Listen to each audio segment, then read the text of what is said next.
सगळ्या लाडक्या बहिणींचा लाडका भाऊ देवा भाऊ त्या ठिकाणी मुख्यमंत्रीपदी असावा याबद्दलचा आमचा अट्टाहास होता, आमची इच्छा होती, ती काल पूर्ण झाली आहे आणि येणाऱ्या दिवसामध्ये लवकरच संपूर्ण त्यांच्या सेनापतींचं मंडळ त्या ठिकाणी दिसेल.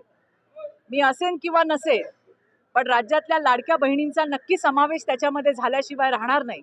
भारतीय जनता पार्टीकडे सीझन महिला पॉलिटिशियन आहेत, 3-3, 4-4 टर्म आमदार झालेल्या महिला आमदार आहेत. आजही सगळ्यात जास्त महिला आमदार या भारतीय जनता पार्टीच्या आहेत. मागच्या टर्ममध्येही सगळ्यात जास्त महिला आमदार या भारतीय जनता पार्टीच्या होत्या. त्यामुळे येणाऱ्या दिवसात लाडक्या बहिणी तुम्हाला मंत्रिमंडळात नक्की दिसतील. थँक्यू.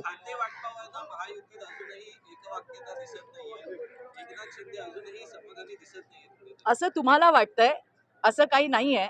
तुम्ही जे दाखवताय किंवा ज्या बातम्या तुमच्या माध्यमातून येतात ते काही सत्य नाही आहे असं मला या ठिकाणी सांगायचं आहे.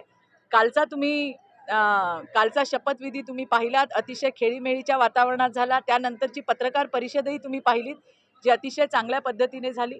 महाराष्ट्रामध्ये प्रगतीवरती नेण्यात एकनाथरावांचंही मोठं योगदान आहे, अजितदादांचंही मोठं योगदान आहे आणि आता बागडोर जी आहे ती आमचे लाडके भाऊ देवाभाऊंच्या हातामध्ये आणि येणाऱ्या दिवसामध्ये या तिघांच्या मदतीने महाराष्ट्र प्रगतीपथावर जाईल हा मला विश्वास आहे. भाजपने स्मारक आहे ते कुठेतरी उशिरानं होते असं मुख्यमंत्री फडणवीस यांनी स्वतः कबूल केलंय.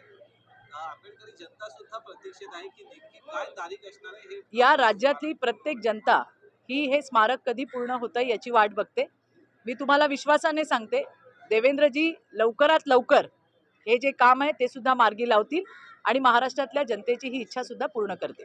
थँक्यू. एकनाथ शिंदेशिवाय शपथविधीची तयारी केली होती असा दावा संजय राऊतांनी केलेला आहे. अहो, कुणाचं नाव कुठे घेताय? चांगल्या पवित्र ठिकाणी मी आली आहे, कुठे गटाराचं नाव घेताय? प्लीज. थँक्यू. आजचा दिवस हा आमच्या सगळ्यांसाठी अतिशय भावनिक असा दिवस आहे. दरवेळेप्रमाणे याही वेळेला अभिवादन करायला, वंदन करायला बाबासाहेबांना आम्ही आलोय.